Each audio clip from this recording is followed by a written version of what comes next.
Yeah, I want to tell you a little bit about ES6. I mean, Axel has given a nice introduction. He has shown you that there's lots of stuff.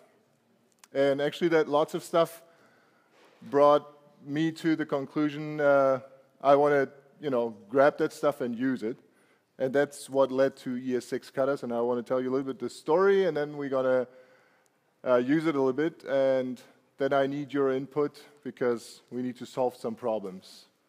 So, and that's actually the core thing. Some guy tweeted, it's amazingly good to learn. And that's exactly what this tool is for. ES6 Katas is for learning ES6. So if you've not been doing it yet and you're like hesitant to install something or you just don't have the time, try that.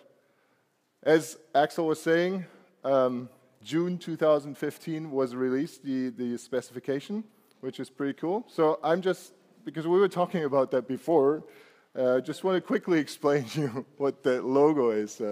We're just a small group of people from Munich. They're the mountains. And about the heart, I will tell you in a second what that means. And we actually tried to not only look into Munich, but worldwide. And we're those people who know ECMAScript a little bit, and we're very into test-driven development, and that's actually what this cycle is supposed to mean. And all that basically leads us to our company name, ECMAScript. So since I'm quite fun and I do like lots of testing, I have written the introduction, of course, in the test. So now I need my laser beam here. Sorry, just a second. Try to figure it out what it is. I guess you all know. That's ES6, by the way. You see what that is doing? Who knows what it is? Destructuring, yeah, exactly. What is the result going to be? Okay, so is this test going to be green? Or are those 3 tests? It's pretty ugly to write 3 tests in one it, right? But I did that. But it is going to be green because I really wrote this in a test-driven style. So that's just, my name and where you can find me, but this one is probably more fun. I just assign it to me, and I say me runs.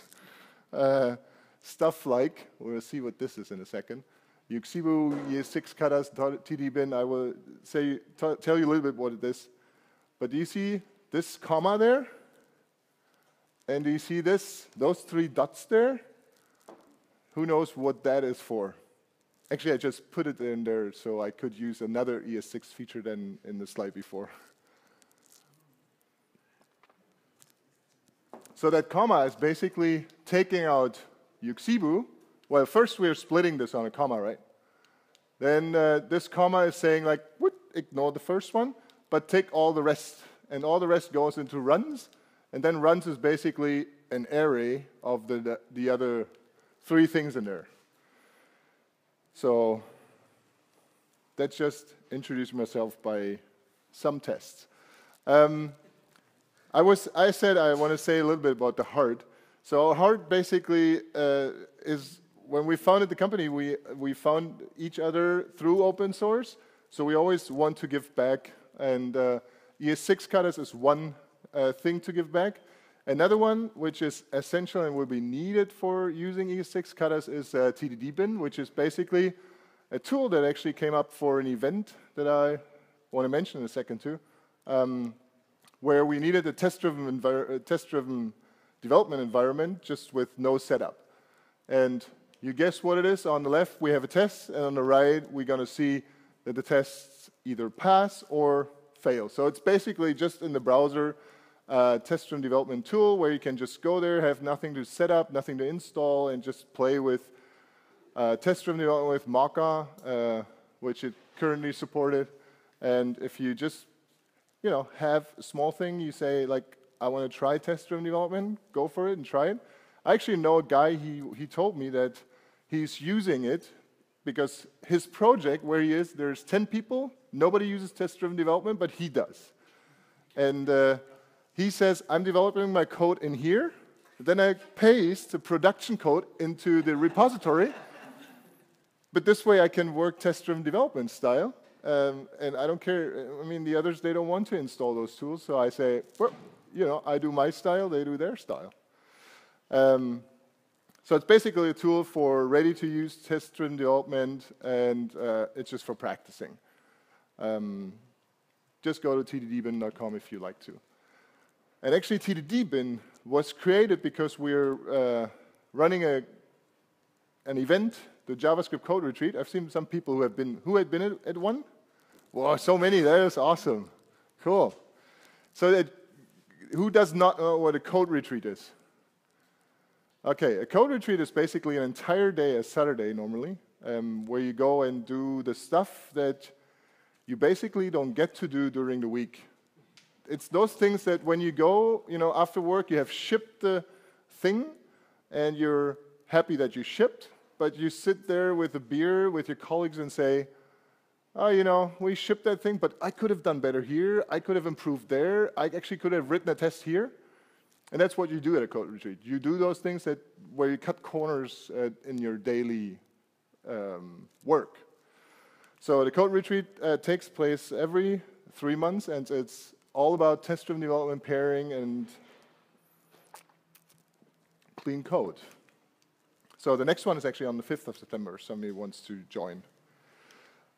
But ECMAScript 6 for real. For me, it became real, ECMAScript 6, when I heard a podcast, and you know, there's this really good podcast with Eric Arvidsson, who actually has quite a footprint in the Google implementation of the ES6 transpiler tracer, whatever, you know, tracer, I just say.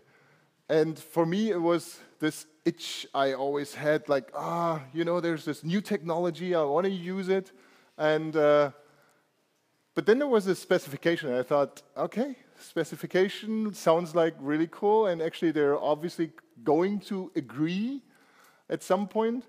And Tracer is one tool that implemented ES6 quite from very early on. They had basically as their testing platform to try out those to enable others also to try out new features. So in this podcast, there was lots of interesting details about ES6, but feature-wise, there was nothing really new. But I still got hooked, and actually, there were two things that got me hooked. It was this guy, Eric Evertson, he said on the podcast, he said, I'm using ES6 for 4 years now, and when I have to go back to ES5, it's like I have to unlearn stuff. I was like, 4 years? And then the spec was almost there, so it was close to being released. I mean, we are now close after the release. And that was actually in September 2014. So from nowadays, it's a long time in tech ago, right? And if you look at this repository, the initial directory, the initial commit was in 2011 by, I think it was Eric Arvidsson. But I don't know. But he was committing lots of stuff. So that was to Tracer. And you can imagine, I heard that podcast in 2014. I looked at the repository. It was 2011, the first commit. Man, was I behind. 3 years. I said, like, no, this cannot happen. So I took on and did some stuff. And, it just was the way to go. But why? I mean, until then, I was always looking like, yeah, ES6 is cool, but there's also, you know, other transpiler languages like CoffeeScript or LifeScript and that you can try out. But why ES6 at all? For me, there were two main reasons. One is really this up there. Import the module system, basically.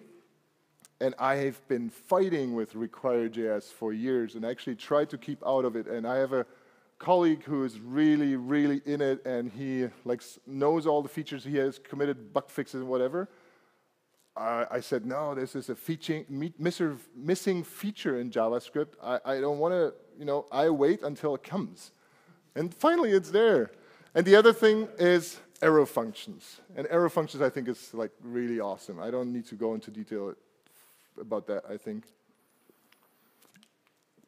And, well, I do a little bit. We all know this, right? Self this. Yeah. Been writing it for years. Some write underscore self, or underscore this, or that.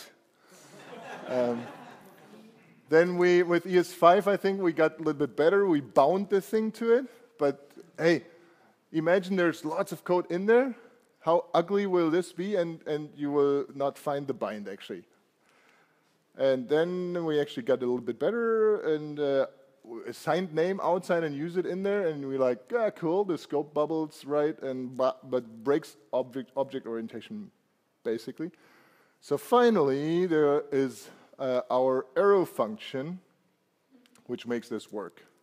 And I think it's a big relief. Since I'm using that, I'm so happy to not worry about self anymore. I have to look at my code if there's any self anymore. I think not. And I think those two reasons are just way enough, but there's lots more, as we have seen just before. But what actually got me started regarding ES6 Katas is who's reading articles about ES6? And so articles, or the specification even. Yeah, I sometimes read it, but this is I think it's not even half of the index, you know, this specification. And then there are articles that you read, and that was actually my problem. I actually come from a world, my first job was completely specification driven in the payment industry, and we were like, okay, everything is in the specification, that's what you implement. So I always kind of read specifications, but I actually switched to blog posts. And there are some blog posts, like maybe you know this one, and it's actually a little bit longer than you thought, but that's half of it. So, and how much of it did I read? Maybe this? Maybe others get further sorry. Maybe others get a little bit further and read, you know, the second column. But I'm always that type of guy where I start reading it and there's this awesome new feature and I say, okay, now I have to try it out.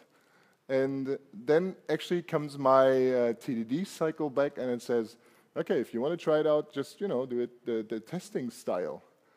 And I'm so very motivated from those small steps and doing that in tests because there's actually this thing called baby steps, which you do in TDD, which is where you go always really small steps, and there are really scientific studies that say that satisfaction derived from a sub-goal can build intrinsic interest. So my interest actually got bigger the more I was really using and using it right, which was then getting the proof through a test. And that was actually building up at least the fun for me. And that's how ES6 Katas came along. I thought, if I do that, write a test, make it fail first, and then try out how does this ES6 feature work, why not provide it to everybody? I mean, I learned it, I used that tool once, and it's code that is written, so why throw it away? That's the only idea behind ES6 Katas, and that's how it came along. So I would say let's go and dive into imports. Not this kind of import, but this kind of import. And we need to do that live coding. So where's my browser? Here. So this is basically, okay, the ES6 kata page is like this. You click a kata, and what it does, it basically opens it in TDD bin. Now you get the loop, why I showed you all those tools. And what I try basically here is to write it test-driven. So a test suite here is like, use import at Munich JS this time. I cut this a little bit down so it's more concise. And here it then says the import statement, for example, and that's hopefully a learning you then take away, is only allowed on root level. So what will happen if I comment this out and let it run? It says, uh-oh, no. There's actually a transpile error. So in this case, it says, nope, you cannot use import inside a function. I say, okay, I don't.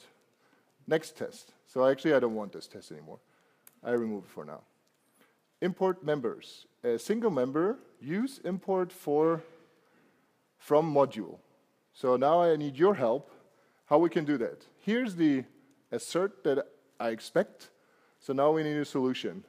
And we basically want to import equal, which, if we look at the test, has to be strictly equal to what comes from assert. So anyone wants to help me doing that one? Okay. And we want to do that using an import. And since imports have to be on the root level, we have to write it on the top. So destructuring equal. Yeah, you have to. What do you mean destructuring equal? You have to be object. Object? No, equal. Equal? Then closing bracket. Yes. From. Yes. Assert. Like this? Yes. Yes. Let's see. We have one passing here, but this was the one I removed. Woohoo! A single member, use import da-da-da. A single member, this is our test. You're right, you get a beer. Okay. So, and now we can, so it builds up from the simplest features, hopefully to the more complex ones down to the bottom. So I suggest you to try those out from the top down. Separate multiple members with a comma. So deep equal from the assert module. And then I want to have not equal from the assert module. So I want to have multiple members. Somebody wants to help me how to do that? Instead of equal, right? Deep equal, comma, like here? Like this? Without the object? No, with it. Okay, but that breaks the first. That breaks the first. Deep equal, comma, not equal. Ah, okay. Not equal. And equal. And equal. Whoa, we made 3 pass. Awesome, 2 beers for you. And then we can do alias import. So we can, what we currently have, let's fold this in because we don't want to see it now. Using member as alias as the member name. So this here is the member name. So now we want to have my equal, which shall equal assert.equal. Anybody got an idea? It's column. It's column. Columns equal. Or I equal. This what? Sorry. Equal, column. Shall I write a new import or use the old one? The one. The old one. The old one. Here? Yeah. Equal? Column. Have to write it again or use this one? But that will fail. Do a comma default as default as my assert. Wait. I take you now. Comma? Comma What? default Default? as my assert. But you are at the last test. You didn't want to do the last test. You're one of those students who always jumps ahead, right? Oh. But you're right, yes. So he actually is solving the last test. Yeah, sorry. That's true. So this one will solve the last test, but we have to scroll down and see, yes, it does. And maybe, I think this is really interesting because normally when you import the assert, you only write import assert from assert, which is then importing the entire module into the name assert. But what if this is the default export of the actual module? And that's exactly what this is doing, and the last test was trying to make you do. So we still have this problem here. You can use member as alias, so member, like this, as a member name, and now we want to have my equal as the same thing, as assert.equal? Anyone? My equal as equal. Yeah, you can. I'm trying to give the instructions in the test in the hint here. So if you can sometimes you can really copy paste this up here, but it's supposed to be called my equal as. Oh, right. Oh, exactly. Equal as my equal. Thank you very much. Whoa, too much beer. And now it's all green. Yeah, right. And that's basically what you can do. You can just take those katas. I'm trying to release one every morning. So currently there are, as you can see down here, 61 katas, and they are about different topics: generators, iterators, map, template strings, whatever, all kinds of APIs. And it's by far not done yet. So there's lots of room for new katas, so if you want to do one. And since we were talking lots about iterators before, you guys want to do an iterator kata? There's one that actually, yes or no? Okay, let's do one. It's actually very simple. I'm going to make this a little bit bigger because we had to reduce my screen size. So now I remove this. You can read it if you want to, but not right now. A simple iterable without items inside, implementing the right protocol. What the heck? Okay, so here we have a basic iterator function, and now try to read the hint and try to implement exactly what it says. By doing that, you have to type the fix, but in the end, since it's your finger and brain muscle, it hopefully will work. The iterate function needs to comply to it iterator protocol, right? Copied from the MDN documentation. Must return an object. So type of iterator, when I call it, has to return an object. I help you start with this one. Okay? Yes. Yeah, thank you.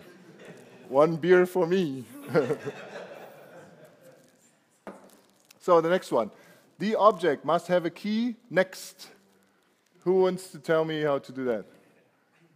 Must have a key next. Return braces next, null. Next, colon, null.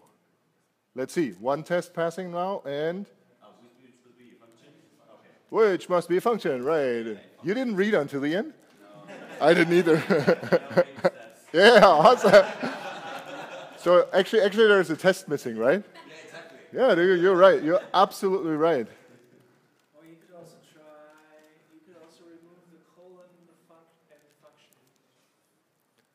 Yeah. Awesome. Good that we have Axel here.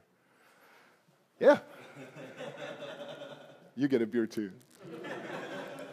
Okay, must have a key. So we have this one. Now we have this one.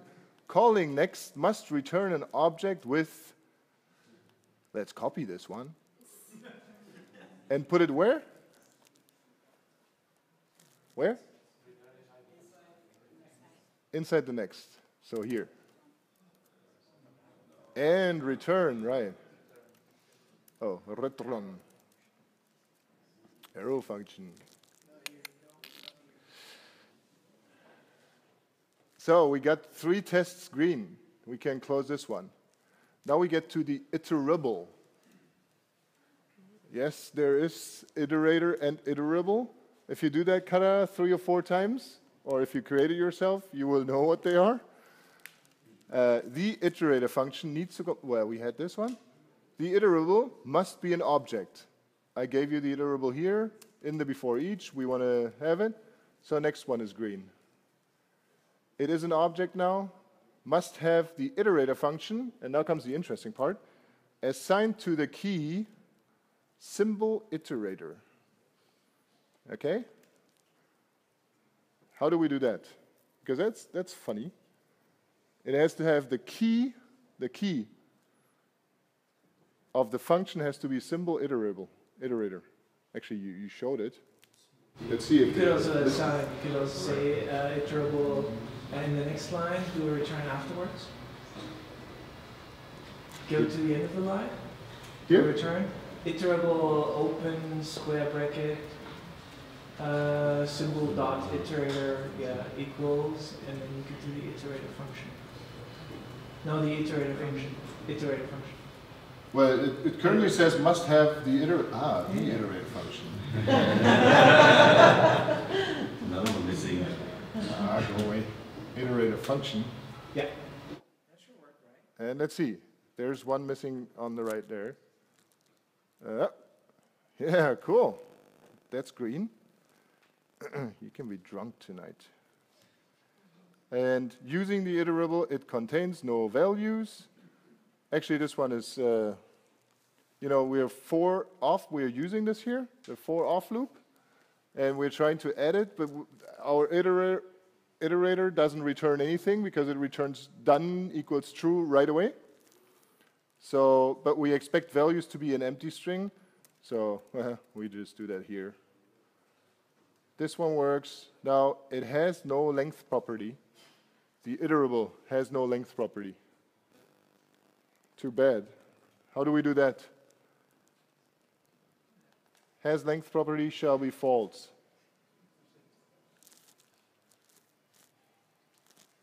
Huh?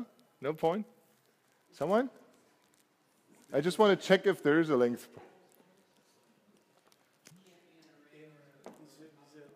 Hmm? You want to check that, and then you do in length in. Yeah, length in iterable.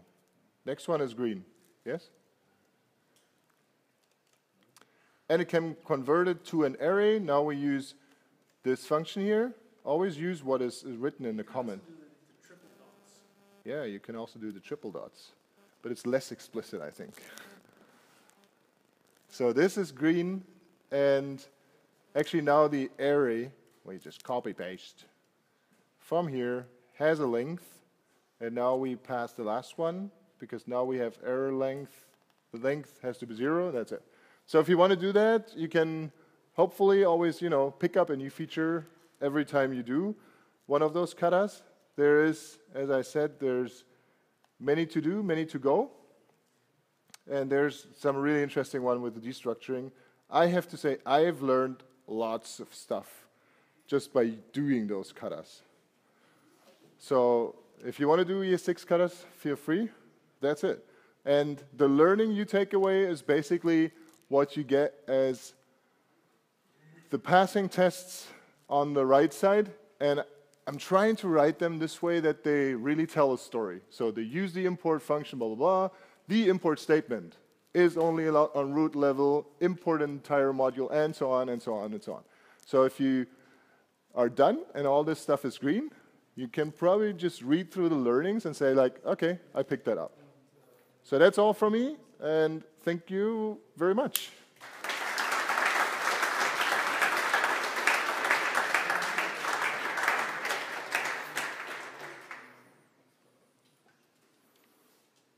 Yes, questions. Oh.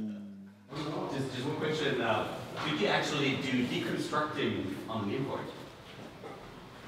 Like You have to use this S. No, I tried it too. But okay, so now if the default return of an import would be an object with multiple whatevers, yeah. you could do. Yeah, it's strange that you cannot use the destructuring in the imports. Yeah. You always have to use the S. Okay.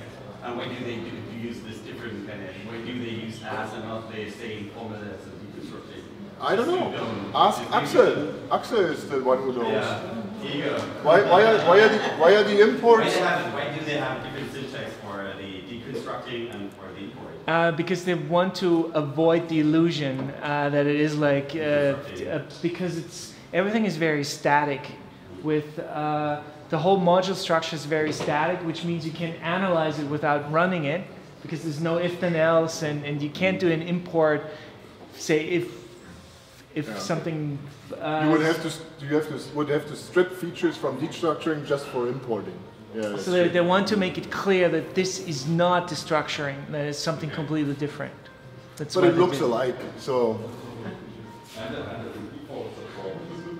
You don't get structuring. Any other questions? Any other questions? Yes. So Katas use Babel in the back? Yes. So basically, TDD bin uses Babel.